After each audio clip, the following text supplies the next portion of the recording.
आंगनबाड़ी के बात बोल रहे हैं। आंगनबाड़ी के पेट पर अगर कोई लात मारता है तो हमारा भाई भी रहेगा। हेलो एवरीवन, आंगनबाड़ी से जुड़ी महत्वपूर्ण खबरों में आप सभी का हार्दिक स्वागत है। मैं आप लोगों को कुछ वीडियो दिखाना चाहती हूँ। इस वीडियो में हम आंगनबाड़ी सेविका और सहायिकाओं की जो जायज़ मांगे हैं, इन मांगों को लेकर के हम लोगों ने समय समय पर हड़ताल किए, धरना प्रदर्शन किए, लाठियाँ खाई, गर्म पानी के फव्वारे भी झेले, तरह तरह की प्रताड़नाएं भी हम आंगनबाड़ी सेविकाओं ने झेली हैं। लेकिन अब जो है कि तरीका बदला जा रहा है, यानी कि मांगे तो हमारी जायज़ है, मांगों के लिए लड़ना ही लड़ना है, लेकिन लड़ने का तरीका बदला जा रहा है।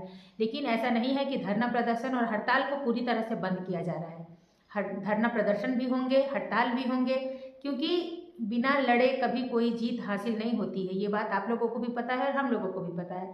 आपको पता है कि बिहार में अभी बहुत सारी संघ चल रहे हैं।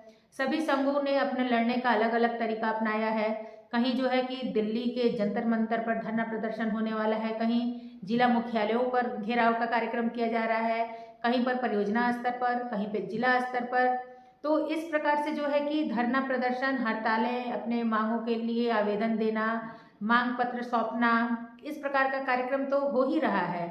आप लोगों ने देखा होगा कि अभी मुख्यमंत्री जी का दौरा था, उसका भी मैंने आप लोगों को वीडियो दिखाया था। उसमें किस प्रकार से सेविकाएं घंटों घंटों कतार में खड़ी थी कि कैसे कुछ थोड़ा सा लिंक लगे और हम अपना मांग पत्र अपने मुख्यमंत्री जी को दे सकें। ऐसा नहीं है कि मुख्यमंत्री जी तक मांग पत्र नहीं सौंप रहे हैं, नहीं जा रहे हैं, समाज कल्याण मंत्री तक मांग पत्र नहीं जा रहे हैं, या ICDS निदेशक को मांग पत्र नहीं दिए जा रहे हैं। और सभी को पता है कि सेविकाओं की मांगे जायज़ है। ऐसा नहीं है कि हम जो अपने हक की लड़ाई लड़ रहे हैं, हम अपने लिए मानदेय बढ़ोतरी की मांग कर रहे हैं, अपने लिए जो ग्रेजुएटी की मांग कर रहे हैं, हम अपने सरकारी कर्मचारी के दर्जा की मांग कर रहे हैं, वो हमारी मांगे बिल्कुल जायज़ है, नाजायज़ कतई नहीं है, कहीं से भी नहीं है। लेकिन हाँ, ये हम लोग जो पिस रही हैं, केंद्र सरकार और राज्य सरकार की चक्की में पिस रही हैं।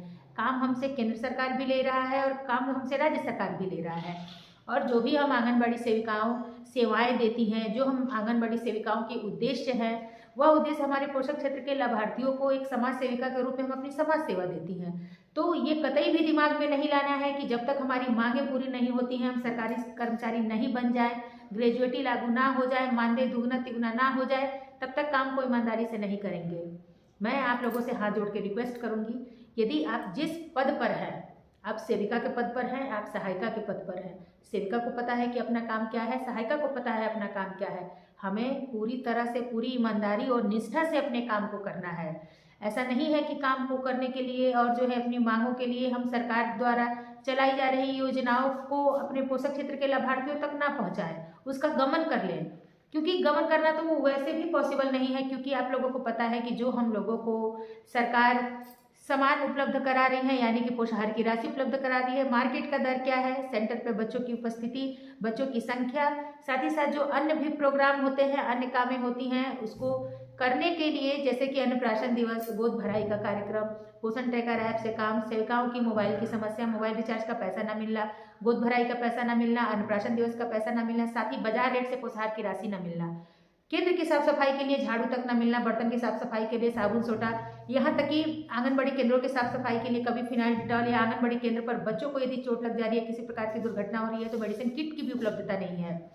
यदि मैं बोलूँ तो पता नहीं मैं कितना कुछ बोल जाऊँगी और कितना कुछ जो है कि हमारी समस्याएं हैं, लेकिन इन्हीं समस्याओं में हमारा काम है। हम एक समाज सेविका है और एक समाज सेविका का काम होता है कि जो हमारी उद्देश्य हैं, जैसे कि आंगनबाड़ी केंद्रों पर स्कूल पूर्व शिक्षा की तैयारी करना, आंगनबाड़ी केंद्रों पर जो बच्चे पढ़ने आ रहे हैं उनके लिए सहायिका को पूरक पोषाहार की सामग्री उपलब्ध करा देना, साथ ही साथ आंगनबाड़ी केंद्रों पर जो भी हमारी योजनाएं हैं, उन योजनाओं को हमारे लाभार्थियों तक पहुँचाना, वो हमारी जो है कि मूल उद्देश्य है। हमारी सेवाएं हैं, टीकाकरण में सहयोग करना हमारे, उसको हम हर हाल में करेंगे। लेकिन कुछ वीडियो मैं आप लोगों को दिखाने वाली हूँ। इस वीडियो को देखने के बाद से आप लोगों को लगेगा कि अब जो है लड़ाई लड़ने का तरीका में कुछ बदलाव किया गया है, जिसकी हम सभी सेविकाएं, मैं भी अपने वीडियो से अनगिनत बार मांग की हूँ कि हमें जो है कि सुप्रीम कोर्ट जाना चाहिए, हमें हाई कोर्ट जाना चाहिए। इसी संबंध में कुछ मीटिंग और बैठकें होने लगी हैं, आवेदन सौंपे जा रहे हैं इसी संबंध में। आइए कुछ वीडियो देखते हैं। वीडियो पसंद है तो लाइक, चैनल को सब्सक्राइब, इसे आंगनबाड़ी का व्हाट्सएप ग्रुप में जरूर शेयर करें। बहुत जल्द हाजिर होते कुछ और खबरों के साथ,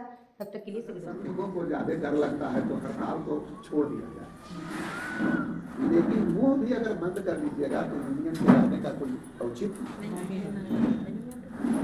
और इसीलिए मेरा सुझाव है कि चुनाव के अधिसूचना जारी होने से पहले नहीं है तो गर्दनीय बाग में मान लेते हैं धरना पर आदमी बैठा है 2 दिन 4 दिन 5 दिन धरना पर बैठे, लेकिन एक मजबूत आंदोलन होना चाहिए। हम यह बात इसलिए भी बोल रहे हैं कि हम तो बहुत धोखा खाए 16 के बाद से, हम खुद इस चीज को स्वीकार करते हैं। और धोखा खाए का ज्वाइंट फ्रंट बनाने के चक्कर में इस बार का एक रिपोर्ट आपको बताते हैं। अब क्या होगा वो तो परिस्थिति आएगा नहीं, लेकिन हम लोगों का कैबिनेट में नीतीश भी बोले थे कि जिस तरह से शिक्षक लोगों का कर दिया उसी तरह से आंगनबाड़ी को भी कर देना। ये हड़ताल टूटने के मात्र 1 सप्ताह पहले तक की बात है। जिस समय हो रहा था कि सीएम के सलाहकार से बात अखराज हो गया है विधायक, समझिएगा। तो 2 बात हो गई। नीतीश जी चाहते थे कि आज हम बोल रहे हैं कि इनको कर्मी का दर्जा दिया जाए तो 5,000 रुपया तो बढ़ता नहीं, 1,500 नहीं बढ़ता। लेकिन यह जो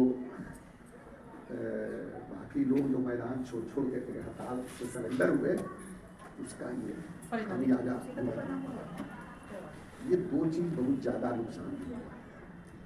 एक चीज और जानकारी देने की, ये ICDS के आंदोलन के इतिहास में पहली घटना है जब केंद्र सरकार ने 1 रुपया भी नहीं बढ़ाया।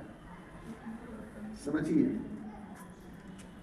कुछ बात तो आप लोग के नॉलेज में हमको संगठन के तरफ से भी बोलना पड़ेगा ना। हर बात को गुम ही रखेंगे तो ये तय बात है ना कि अगर केंद्र में जिस तरह से कौन हम बात कर रही है